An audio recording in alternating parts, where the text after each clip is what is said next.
Hello dear students, welcome to BP's Commerce Guide. Income from house প্রপার্টির আরও একটা important video তোমাদের সঙ্গে শেয়ার করছি। এই ভিডিওটা যে প্রশ্নটা রয়েছে সেই প্রশ্নটা কিন্তু খুব ইম্পর্ট্যান্ট এই বছরের জন্য। এরকম আরও 3টে ভিডিও তোমাদের সঙ্গে শেয়ার করব ইনকাম ফ্রম হাউস প্রপার্টি। এই 5টা ভিডিওর মধ্যে এই 5টা যে সলিউশন তোমাদের সঙ্গে শেয়ার করছি এর মধ্যে যে কোনো একটা কিন্তু এই বছরের প্রশ্নে আসবে। তো ফার্স্ট এই যে প্রশ্নটা নিয়েছি এই প্রশ্নটা এরকম যদি প্রশ্ন আসে তোমাদের এক্সাম হলে তাহলে সেই প্রশ্নটা কিভাবে সলিউশন করবে সেটা একবার দেখে নেওয়া যাক। ফার্স্ট কোশ্চেনটা একবার ভালো করে পড়ে নেবে।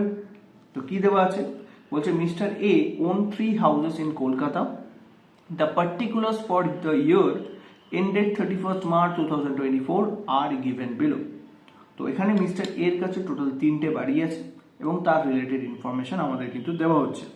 তো কি বলছে, house 1, house 2 and house 3 purpose of use বলে দিয়েছে অ্যান্ড তার অ্যাডিশনাল যে ইনফরমেশন দরকার সেগুলো আমাদের বলে দেওয়া রয়েছে। নেক্সট বলছে, compute income from house property for the assessment year 2024-25 after considering the additional information. তো ফার্স্ট অ্যাডিশনাল ইনফরমেশন দিয়েছে, municipal tax ₹1500 in respect of house 1 was in এরিয়ার। তো হাউস 1-এ 1500 টাকা মিউনিসিপাল ট্যাক্স এখনো ডিউ আছে। সেকেন্ড ইনফরমেশন বলছে, interest on loan of ₹1400 in respect of house 2 was in এরিয়ার। তো হাউস 2-র 1400 টাকা ইন্টারেস্ট অন লোন এখনো কিন্তু ডিউ আছে, পে করা হয়নি। Assume that he has exercised option under normal scheme of taxation, that is section 115 BAC is not applicable. That means এখানে new tax রেজিমের আন্ডারে করতে বলেনি, ওল্ড ট্যাক্স রেজিমের আন্ডারে কিভাবে ক্যালকুলেশন হবে সেটাই কিন্তু আমাদের এখানে করতে বলেছে। এই প্রশ্নটা সিইউ বিকম 2014 সালের প্রশ্ন। দ্যাট মিনস 2014 এই প্রশ্নটা এসেছিল। আর সিইউতে কিন্তু এই প্রিভিয়াস ইয়ারের যে ওল্ড যে প্রশ্নগুলো সেগুলো কিন্তু বিভিন্ন সময় কারেন্ট ইয়ারের প্রশ্নে চলে আসছে। তো এই প্রশ্নটা কিন্তু এবারের জন্য খুব ইম্পর্টেন্ট প্রশ্ন। তো এই প্রশ্নটা কিভাবে সলিউশন করব সেটা একবার ভালো করে আমাদের দেখে নিতে হবে। তার আগে আমরা house 1, house 2 and house 3 purpose of ইউজটা দেখে নেওয়া যাক। তো house 1 for let out for residence, house 1টা কি করা হয়েছে না ভাড়ায় দিয়ে দেওয়া হয়েছে, লেট আউট করে দেওয়া হয়েছে। হাউস 2 সেলফ অকুপাইড, হাউস 2-তে সেলফ অকুপাইড। হাউস 3 হচ্ছে ফর ওন বিজনেস, হাউস 3 যেটা রয়েছে সেটা তার বিজনেস পারপাসে ইউজ করা হচ্ছে। দ্যাট মিনস হাউস 3-র ক্যালকুলেশন কিন্তু আমাদের ইনকাম ফ্রম হাউস প্রপার্টির আন্ডারে আসবে না। তো হাউস 3 রিলেটেড কোনো এন্ট্রি বা কোনো অ্যাডজাস্টমেন্ট কিন্তু আমরা এখানে করব না। হাউস প্রপার্টি যা আছে সেগুলো আমরা ইনকাম ফ্রম বিজনেস সেইখানে গিয়ে করব, সেটা অন্য হেডে চলে যাচ্ছে। ইনকাম ফ্রম হাউস প্রপার্টির হেডের আন্ডারে কিন্তু এই ক্যালকুলেশনটা হবে না। তো হাউস 3-র ক্যালকুলেশন কিন্তু আমরা করব না। তো ইনকাম ফ্রম হাউস প্রপার্টি যে দুটো ক্যালকুলেশন করব, হাউস 1 অ্যান্ড হাউস 2। তো হাউস 2 ক্যালকুলেশন করা খুব ইজি, কারণ সেটা হচ্ছে সেলফ অকুপাইড। আমাদের একটু যেটা কাজ করতে হবে সেটা হচ্ছে হাউস 1 রিলেটেড। তো সবার প্রথম আমরা হাউস 1-এর ক্যালকুলেশনটা কিন্তু করে নেব। তো এখানে আমরা ফার্স্ট হাউস 1-এর ক্যালকুলেশন করব। তো হাউস 1 ক্যালকুলেশনের জন্য আমরা ফার্স্ট এখানে লিখে নিয়েছি ইনকাম ফ্রম হাউস 1। এটা লেট আউট প্রপার্টি, তাই লেট আউট বলে এটাকে মেনশন করেছি। এবার আমাদের যে ইনফরমেশনগুলো দিয়েছে সেই ইনফরমেশনগুলো কিভাবে ইউজ করতে হবে সেটা একবার দেখে নাও। এখানে মিউনিসিপ্যাল ট্যাক্স দিয়েছে, সেটা আমাদের ইউজ হবে। ফায়ার ইন্স্যুরেন্স প্রিমিয়াম দিয়েছে, এটা কিন্তু হাউস প্রপার্টির কোনো জায়গায় আসে না, তো এটা আমরা ক্রস করে দিয়েছি। ইন্টারেস্ট অন লোন পেড, এটা আমাদের বলা আছে। এই ইন্টারেস্ট অন লোন যে পেড হয়েছে সেটা আমাদের 24B-র আন্ডার ডিডাকশন ক্লেম করা যাবে। রিপেয়ার্স কোনো কাজে আসবে না। স্ট্যান্ডার্ড রেন্ট বলে দিয়েছে, রেন্ট রিসিভ বলে দিয়েছে, ভ্যাকেন্সি পিরিয়ড বলেছে, মিউনিসিপ্যাল ভ্যালু বলে দিয়েছে। তো সবার ফার্স্ট আমরা মিউনিসিপ্যাল ভ্যালু থেকে স্টার্ট করব এবং তার সঙ্গে কম্পেয়ার করবো ফেয়ার রেন্টে। কিন্তু এখানে ফেয়ার রেন্ট বলে দেয়নি, দ্যাট মিনস মিউনিসিপ্যাল ভ্যালুর সঙ্গেই আমাদের ডাইরেক্ট কম্পেয়ার হবে কার, স্ট্যান্ডার্ড রেন্টের। তো মিউনিসিপ্যাল ভ্যালু আর স্ট্যান্ডার্ড রেন্টের মধ্যে যেটা ছোট হবে সেটাই আমরা কিন্তু as a reasonable expected rent হিসাবে নিয়ে নেব। তো এখানে ফার্স্ট আমাদের ক্যালকুলেশনটা হবে কার সঙ্গে, গ্রস মিউনিসিপ্যাল ভ্যালু। তো গ্রস মিউনিসিপ্যাল ভ্যালু আমাদের বলে দেওয়া আছে 36,000 এর সঙ্গে আমরা ক্যালকুলেট করব কার না স্ট্যান্ডার্ড রেন্ট, এর সঙ্গে আমার ক্যালকুলেট হবে স্ট্যান্ডার্ড রেন্ট। তো স্ট্যান্ডার্ড রেন্ট যেটা বলে দেওয়া আছে সেটা হচ্ছে 40,000। এই দুটোর মধ্যে যেটা ছোট হয় সেটাই অ্যাজ এ আমাদের RER, that is reasonable expected rent হিসাবে আমরা কিন্তু নিয়ে নেব, সেটা হচ্ছে আমাদের 36,000 RER, রিজনেবল এক্সপেক্টেড রেন্ট। এটাই হয়ে যাচ্ছে আমাদের রিজনেবল এক্সপেক্টেড রেন্ট। এর সঙ্গে আমাদের যেটা কম্পেয়ার হয় সেটা হচ্ছে অ্যানুয়াল রেন্টের। এর সঙ্গে আমরা যেটা ক্যালকুলেট করি কম্পেয়ার করি সেটা হচ্ছে অ্যানুয়াল রেন্ট। তো অ্যানুয়াল রেন্ট আমাদের যেটা আছে সেটা আমাদের কিন্তু বার করে নিতে হবে। এখানে রেন্ট রিসিভেবল হচ্ছে 35,000, ভ্যাকেন্সি পিরিয়ড আছে 2 months। দ্যাট মিনস এই যে রেন্ট রিসিভ বলে দেওয়া আছে, এই রেন্ট রিসিভটা হচ্ছে 10 months, 10 মাসের রেন্ট বলে দেওয়া আছে। আমাদের অ্যানুয়াল রেন্টটা এখান থেকে ক্যালকুলেট করে নিতে হবে। তো আমরা কি করব না 35,000 মাল্টিপ্লাই বাই 12/10 করব। এই যে 35,000 অ্যামাউন্টটা দেখতে পাচ্ছ, এইটা হচ্ছে 10 মান্থসের রেন্ট, আর আমার অ্যানুয়াল দরকার, দ্যাট মিনস 12 মান্থের বেসিসে আমাকে ক্যালকুলেট করতে হবে, তাহলে 12/10 করে নেব।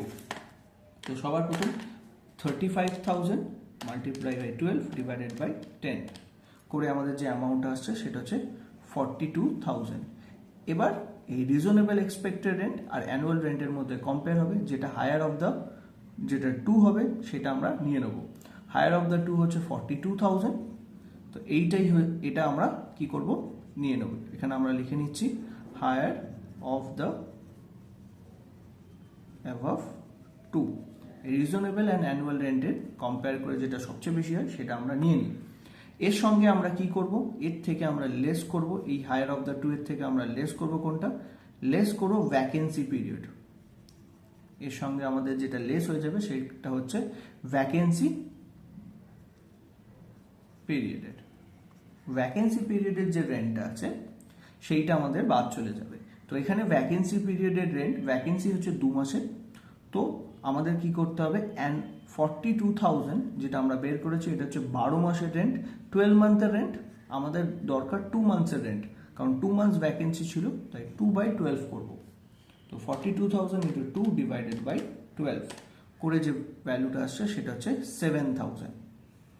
তো 7,000 মাইনাস করে আমাদের যে ভ্যালুটা আসবে সেটা হচ্ছে 35,000। তো এরপরে যে ভ্যালুটা আসছে সেটা হচ্ছে আমাদের 35,000। এই ভ্যালুটাই হয়ে যাবে আমাদের, যে ভ্যালুটা আমাদের বেরোচ্ছে এটাই হচ্ছে আমাদের গ্রস অ্যানুয়াল ভ্যালু। এই ভ্যালুটাকে আমরা বলবো গ্রস অ্যানুয়াল ভ্যালু। মাইনাস করার পর যে ফিগারটা আসবে সেটা হচ্ছে আমাদের গ্রস অ্যানুয়াল ভ্যালু। এই ভ্যালু যেটা রয়েছে এর সঙ্গে আমরা কি করব, লেস করব। লেস এই গ্রস অ্যানুয়াল ভ্যালু থেকে আমরা যেটা লেস করব সেটা হচ্ছে মিউনিসিপাল ট্যাক্স। এটার থেকে আমরা যেটা মাইনাস করব সেটা হচ্ছে মিউনিসিপাল ট্যাক্স। তো এখানে আমাদের মিউনিসিপাল ট্যাক্স কত দিয়েছে সেটা একবার দেখে নেওয়া যাক। তো মিউনিসিপাল ট্যাক্স যেটা আমাদের দেওয়া হয়েছে সেটা হচ্ছে 5,000। এখানে মিউনিসিপাল ট্যাক্স যেটা ডিউ হয়েছে সেটা হচ্ছে 5,000 টাকা। এই রিলেটেড আরো একটা ইনফরমেশন আমাদের অ্যাডিশনাল ইনফরমেশনে কিন্তু দেওয়া আছে। সেখানে কি বলছে, municipal tax of ₹1,500 in respect of house 1 was in arrear, মানে এখনো 1,500 টাকা কিন্তু ডিউ রয়ে গেছে। টোটাল মিউনিসিপাল ট্যাক্স ডিউ হয়েছিল 5,000, যার মধ্যে 1,500 টাকা ডিউ আছে। দ্যাট মিনস মিউনিসিপাল ট্যাক্স যেটা পে করা হয়েছে দ্যাট মিনস 5,000 মাইনাস 1,500, 3,500 টাকা মিউনিসিপাল ট্যাক্স পে করেছে। সেটাই আমরা এখানে কিন্তু মাইনাস করার সুযোগ পাবো। লেস মিউনিসিপাল ট্যাক্স পেড, সেটা হচ্ছে আমাদের 5,000 মাইনাস 1,500। যে amount of municipal tax pay হয় সেই অ্যামাউন্ট অফ মিউনিসিপাল ট্যাক্সই কিন্তু লেস করা হয় গ্রস অ্যানুয়াল ভ্যালু থেকে। তো এখানে আমরা 3,500 মাইনাস করে দেবো,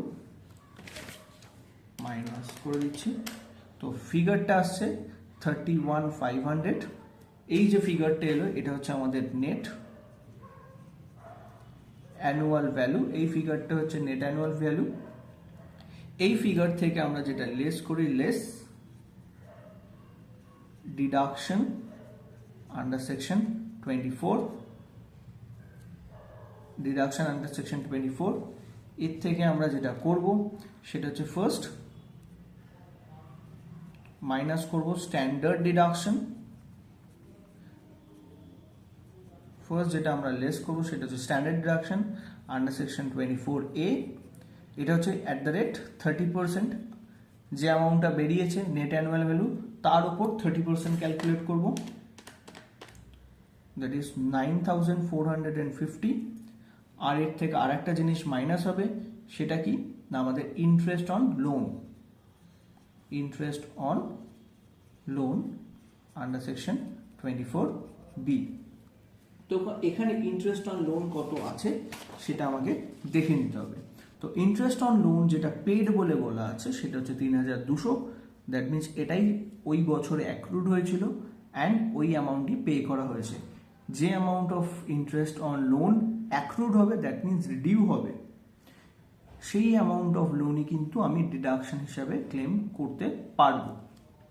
এখানে যদি অন্য একটা ইনফরমেশনে বলা দেওয়া থাকতো ইন্টারেস্ট অন লোন সাপোজ দেওয়া আছে 4000 টাকা আর ইন্টারেস্ট অন লোন পেড হয়েছে 3200 টাকা, সেক্ষেত্রে আমরা কিন্তু যে amount of interest on minus করতাম সেটা হচ্ছে 4000, মানে ওই বছরে যত টাকা ডিউ হয়েছে সেই amount of interest on loan আমরা কিন্তু লেস করব।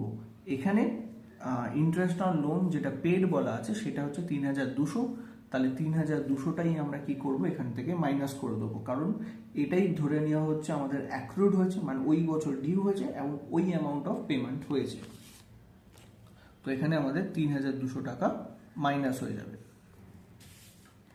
তো এবার আমরা ক্যালকুলেশনটা করে নেব। 31500 মাইনাস 9450 মাইনাস 3200 করে যে অ্যামাউন্টটা আসছে সেটা হচ্ছে 18,850 আমাদের আসছে।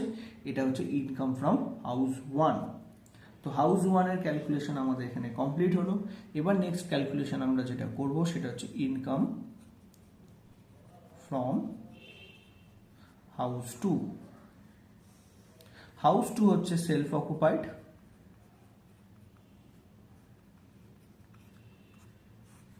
হাউস 2 আমাদের সেলফ অকুপাইড। তো সেলফ অকুপাইড এর ক্যালকুলেশন যেখান থেকে ফার্স্ট স্টার্ট হয় সেটা হচ্ছে নেট অ্যানুয়াল ভ্যালু। হাউস 2 যেটা আমাদের ছিল সেটা হচ্ছে আমাদের সেলফ অকুপাইড হাউস, হাউস 2 আমাদের সেলফ অকুপাইড। এর ক্যালকুলেশন স্টার্টিং হবে আমাদের কোথা থেকে, স্টার্টিংটা হবে নেট অ্যানুয়াল ভ্যালু, সেটা হচ্ছে আমাদের নীল। এর থেকে আমরা লেস করতে পারবো কোনটা না, লেস করতে পারবো আমাদের ইন্টারেস্ট অন লোনটা, যে amount of interest on loan accrued হয়েছে সেই বছরে। তো এখানে ইন্টারেস্ট অন লোন যেটা পেড বলে দেওয়া আছে সেটা হচ্ছে 3600 টাকা। এখানে ইন্টারেস্ট অন লোন যেটা পেড বলছে সেটা 3600। এর সঙ্গে একটা অ্যাডিশনাল ইনফরমেশন আমাদের দেওয়া হয়েছে, সেটা হচ্ছে 2 নম্বরে interest on loan of 1400 in respect of house 2 was in এরিয়ার। এরিয়ার দ্যাট মিনস ডিউ আছে। তো এখানে টোটাল ইন্টারেস্ট অন লোন মানে যেটা আছে সেটা হচ্ছে অ্যাক্রুড হয়েছে, সেটা আমাদের কত না 3600 টাকা পে করা হয়েছে অ্যান্ড 1400 কিন্তু ডিউ বাট নট পেড। আর আমরা যেটা হাউস প্রপার্টি থেকে লেস করি সেটা হচ্ছে accrued amount, that means due অ্যামাউন্টটা আমাদের কিন্তু লেস করতে হয়। এখানে আমরা লেস বলে লিখব less interest on loan under section 24B। তো এখানে যে অ্যামাউন্ট অফ ইন্টারেস্ট পে করা হয়ে গেছে সেটা হচ্ছে 3600, এটা পে করা হয়েছে অ্যান্ড 1400 কিন্তু ডিউ বাট নট পেড রয়ে গেছে। বাট পুরো অ্যামাউন্টটাই কি হবে আমাদের এখান থেকে কিন্তু লেস করতে হবে। শুধুমাত্র পেড অ্যামাউন্ট নয়, পেড প্লাস অ্যাক্রুড যেটা রয়েছে সেই দুটো অ্যামাউন্টই কিন্তু হাউস প্রপার্টি থেকে বাদ যায়। That means 3600 plus 1400, that means 5000 interest on loan ওই এই পার্টিকুলার ইয়ারে কিন্তু অ্যাক্রুড হয়েছিল, সেই অ্যামাউন্টটাই মাইনাস হবে। তো এটা নেগেটিভ ফিগার আসছে, মাইনাস দ্য হাউস প্রপার্টি থেকে লস হয়েছে হাউস 2-তে 5000। এবার আমরা কি করবো লাস্ট ক্যালকুলেশন, সেটা হচ্ছে ব্যালেন্স করা। এখানে আমরা থার্ড হাউস যেটা রয়েছে, থার্ড হাউস 3 নম্বর বাড়ির ক্যালকুলেশন আমরা করব না, কারণ 3 নম্বর বাড়িটা ইউজ করা হচ্ছে বিজনেস পারপাসেসের জন্য, সেটা এখানে ক্যালকুলেশনের মধ্যে আসবে না, সেটার ক্যালকুলেশন হবে profit and gains of business or profession হেডে গিয়ে করতে হবে। তো বিজনেস প্রফেশন যে হেডটা রয়েছে সেখানে গিয়ে তার ক্যালকুলেশন হবে, তার একটা ছোট্ট করে আমরা নোট লিখে দেবো। তো এবার ফাইনাল ব্যালেন্সটা আমাদের করতে হবে। তো 18,850 মাইনাস 5,000 করে দেবো, দিয়ে আসছে 13,850। এই যে অ্যামাউন্টটা বেরোচ্ছে এইটা হচ্ছে আমাদের ইনকাম ফ্রম হাউস প্রপার্টি। যে অ্যামাউন্টটা বেরিয়েছে সেটা হচ্ছে আমাদের ইনকাম ফ্রম হাউস প্রপার্টি। এখানে একটা ছোট্ট করে আমরা কি করে দেবো, নোট করে দেবো। সেই নোটে আমাদের কি লিখতে হবে, কারণ 3 নাম্বার থার্ড হাউসটা আমাদের এখানে ক্যালকুলেশন আসেনি, কেন আসেনি সেটা আমাদের এখানে মেনশন করতে হবে। সেটা হচ্ছে house 3 is used for business purposes, used for business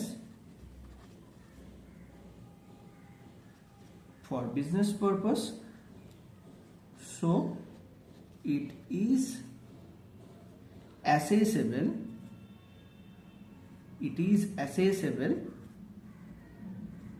under the head